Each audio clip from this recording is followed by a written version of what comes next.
Formil kita ya, perpanjangan masa tahanan yang 30 hari ya, yang kemarin itu hal yang wajar karena itu diatur dalam hukum acara pidana kita ya, sebagaimana pasal 29 ayat 1B seperti itu. Nah yang kedua,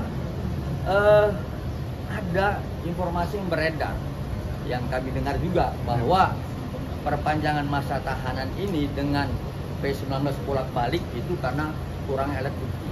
Saya pikir itu pendapat yang keliru. Ya, itu keliru. Karena apa? Karena P19 itu dasar hukumnya adalah pasal 138 junto 75 KUHP. Artinya apa? Dilakukannya P19 karena adalah pendalaman berkas. Ya, berkas terhadap keterangan saksi, keterangan pelapor dan sebagainya. Penetapan tersangka itu minimal dengan alat bukti sebagaimana pasal 184 sudah terpenuhi oleh penyidik Polda Metro Jaya. Jadi kalau kemudian dikatakan sekarang kurang alat bukti, itu keliru ya. Tetapi penyidik dugaan kami sebagaimana keterangan klien kami pada saat dipanggil terakhir ya sekitar 2 minggu lalu, dugaan kami ini jaksa memberikan petunjuk untuk mengkaitkan kepada peristiwa 27 Oktober, 13 November, 14 November dan 27 November. Artinya harus ada tersangka yang lain. Mungkin seperti itu dugaan kami ya. Kami menilai itu berdasarkan pertanyaan penyidik kepada klien kami. Ya, artinya kenal sama Sanu.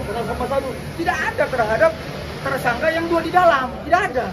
Ya, kalaupun ada hanya sebatas kenal sama tersangka NM, IM, kenal. Itu aja. Tetapi terhadap pembuktian kejahatan mereka tidak ada. Ya, lebih kepada dua saksi yang lain. Ya, terhadap inisial O dan inisial S. Seperti itu. Jadi artinya menunggu dulu dua terlapor ini untuk jadi tersangka dulu baru Amira bisa bukan seperti itu. Menunggu agar penyidik memanggil kembali si saksi dengan inisial O dan inisial S untuk dimintai keterangan berdasarkan petunjuk jaksa. Menurut kami seperti itu. Tapi itu belum terjadi berarti Bang? Belum terjadi, sehingga dilakukan perpanjangan 30 lagi. Ya, kalau sudah terjadi, itu sudah terjadi satu. Seperti itu. Berarti pihak DRG sendiri meminta agar penyidik kembali memanggil dua orang itu ya? Oh iya dong, karena kami kan sudah dipanggil, pihak klien kami sudah dipanggil, saksi-saksi dari klien kami sudah dipanggil, tinggal saksi yang seharusnya yang dilaporkan oleh klien kami terhadap 4 peristiwa hukum tadi yang kami sebutkan itu belum dipanggil, seharusnya itu dipanggil. Nah akhirnya kalau sudah dipanggil, saya yakin. Ya terhadap yang 2 yang sudah tersangka tidak ada masalah. Ya, seperti itu. Ada tambahan bukti lagi mungkin yang mau dikasih ke penyidik Bang? Gimana? Ada tambahan bukti lagi yang mau dikasih ke penyidik? Untuk yang mana ini? PMJ atau Medan? Enggak, yang kasusnya DNS sama Nikita. Enggak ada lagi. Sudah cukup. Ya dari pihak kita, dari pihak klien kami sudah memberikan keterangan tambahan berdasarkan petunjuk jaksa dan bukti-bukti tambahan. Ya, tinggal sekarang kita menunggu pihak penyidik Polda Metro Jaya untuk memanggil 2 orang saksi inisial S dan O.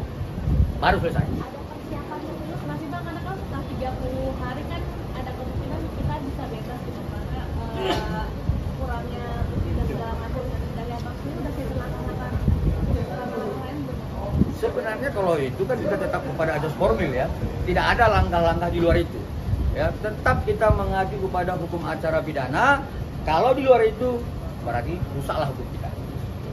Ada rencana untuk ke Bitpropam mungkin? Nanti itu. Cukup ya? Tapi kamu sudah ada rencana ke sana ya, Pak? Nanti pendekar hukum kan nggak harus bilang-bilang terbang kan begitu kan? Pendekar hukum cukup berhaji dan bertambah seperti itu. Tapi berarti ada dugaan lemahnya penyidik nih Bang ya? Tidak melengkapi sampai P21 jadi. Nanti itu ya, nanti. Oke. Ya, terima kasih.